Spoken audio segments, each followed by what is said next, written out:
¿Cuál es el papel de la ciencia española en el continente antártico? Bueno, el papel de España es un papel bastante modesto. Modesto me refiero respecto al de otros países con mayor tradición polar.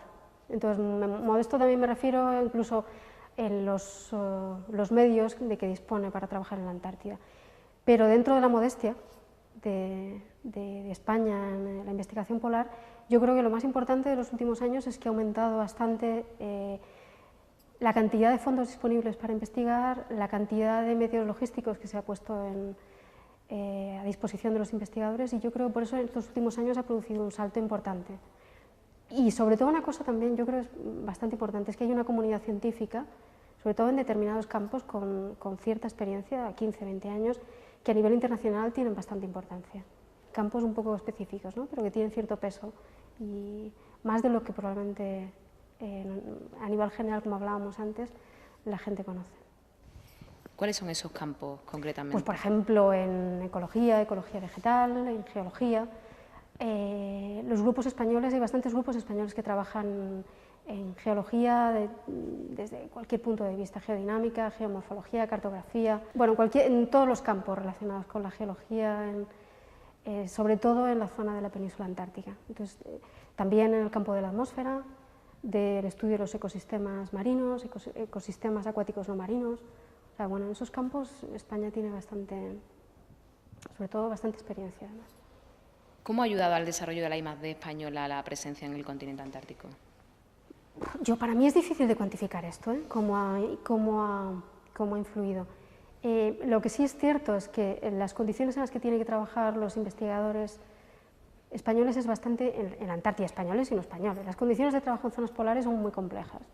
No es tan sencillo como trabajar, por ejemplo, en el trópico o en las zonas, en latitudes medias.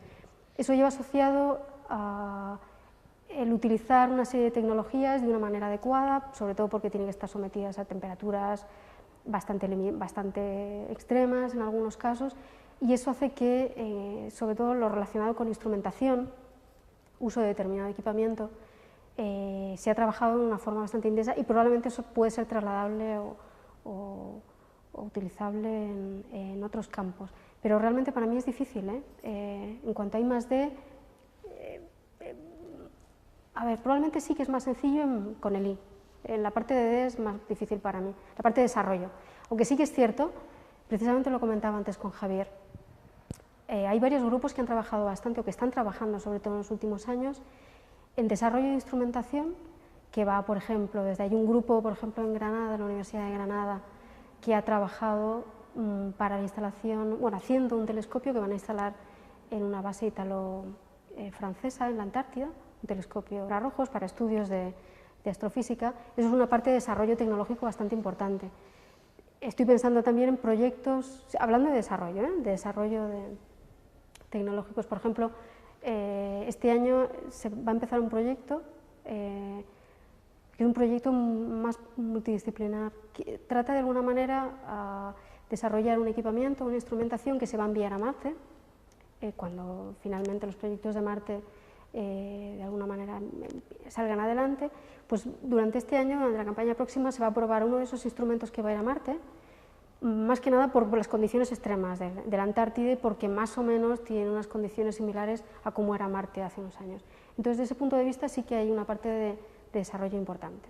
Y de investigación es obvio lo que hablamos antes, en determinados campos de ecología, geología, etcétera, bueno, pues es obvio, sobre todo la cantidad de conocimientos nuevos sobre zonas polares, que son más que escasas. Mucho menos, desde luego, de lo que sería deseable. En 2007-2009 se ha celebrado el Año Polar Internacional, se ha declarado Año Polar Internacional. ¿Qué pretende este marco, este año internacional? Pues sobre todo lo que pretende es dos cosas básicas, se reduce todo yo creo a dos, es conocer mejor las zonas polares, conocer mejor los cambios tan bruscos que se están produciendo en los últimos años, cómo esos cambios bruscos que se producen, podemos hablar de cambio global de alguna manera, cómo están afectando a los ecosistemas y también a las personas, a las sociedades. Por ejemplo, en el caso del Ártico, en el Ártico viven 2 millones de personas, entonces es importante tener eso en cuenta. Y otro punto importante, otro de los objetivos es mejorar las instalaciones, observatorios y redes de observación que tenemos tanto en el Ártico como en la Antártida. En los últimos años se había detectado que especialmente en el Ártico se habían empezado a cerrar un número de observatorios o de una series de observaciones, y eso era un poco preocupante. Entonces, a raíz de eso, uno de los objetivos, se fijó como uno de los objetivos del año polar esto que os comentaba: mejorar las instalaciones, mejorar observatorios, crear nuevas redes de observación y mantenerlas en el futuro, sobre todo para disponer de datos series largas y poder realmente evaluar el cambio global. Y otro de los objetivos, también muy importante, creo, es lo que hablábamos antes también, la difusión. Es decir, dar a conocer a la sociedad por qué son importantes las zonas polares, que a pesar de que son zonas alejadas, ¿no?, por ejemplo, de España, mucha gente se puede preguntar qué hace España trabajando en los polos, ¿no?, o en las zonas polares. Bueno, pues yo creo que es importante que la gente entienda por qué son importantes y por qué es importante que un país como España, un país como España o cualquier otro, esté investigando y quiera conocer mejor esas zonas. Sobre todo esos son los objetivos. ¿Y por qué es importante trabajar en la Antártida? Pues primero porque son parte básica del sistema terrestre. Son los dos grandes focos fríos, tanto el Ártico como la Antártida, son los dos grandes focos fríos del planeta. Esos dos focos fríos lo que hacen realmente es redistribuir la energía a lo largo de todo el planeta. Y si los cambios que se puedan producir en estas dos zonas inevitablemente nos van a afectar a nosotros. Entonces no podemos aislar estas zonas, es decir, son zonas que están muy alejadas de donde vivimos y no tiene importancia, ¿no?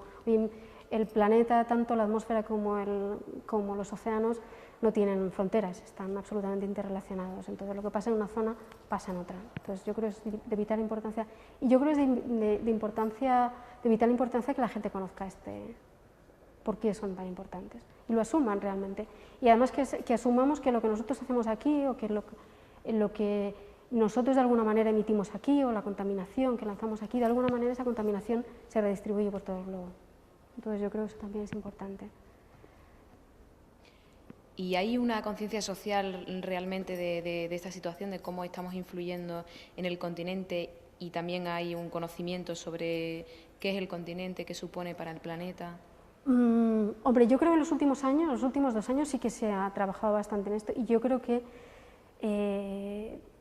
la gente, sobre todo por todo lo relacionado con el cambio climático, ¿no?, porque hay mucho bombardeo de muchas noticias, a veces confusas, que le llegan a la gente por ahí. Entonces yo creo que sí que la gente está más concienciada. No sé si realmente con un conocimiento claro, si esta concienciación viene por un conocimiento claro de lo que pasa, o porque son importantes unas cuestiones o no, o si no, simplemente nos viene dentro de un barullo de información y no se sabe muy bien discriminar. Pero yo creo que sí que se está haciendo un esfuerzo en divulgar este tipo de cuestiones, y yo creo que sí que últimamente yo creo que hay muchos reportajes en televisión, ¿no?, noticias, documentales, pero creo que todavía es bastante escaso. ¿Se va a seguir trabajando en la organización de años polares en los próximos? Bueno, este año polar en teoría ha terminado ya en marzo del 2009, aunque cada país, el cierre ha sido un poco difuso, cada país está cerrando sus actividades un poco cuando estima oportuno. Hay muchos países que todavía no han clausurado, porque hay muchos proyectos que siguen en marcha. Es muy difícil cortar de repente un evento de este tipo, porque, como te digo, hay muchas cosas en marcha, y lo que sí es cierto es que yo creo que el momento de cierre de año polar se va a producir definitivo, ¿no? A partir de ahí empezaremos a hablar ya de otras cosas. Será en junio del año que viene, va a ser un gran congreso donde se van a presentar los resultados científicos obtenidos a lo largo de estos 2 años, y yo creo que ese va a ser un momento de punto y aparte, ¿no? Bueno, ya terminamos con este año polar y empezamos a pensar en otras cosas.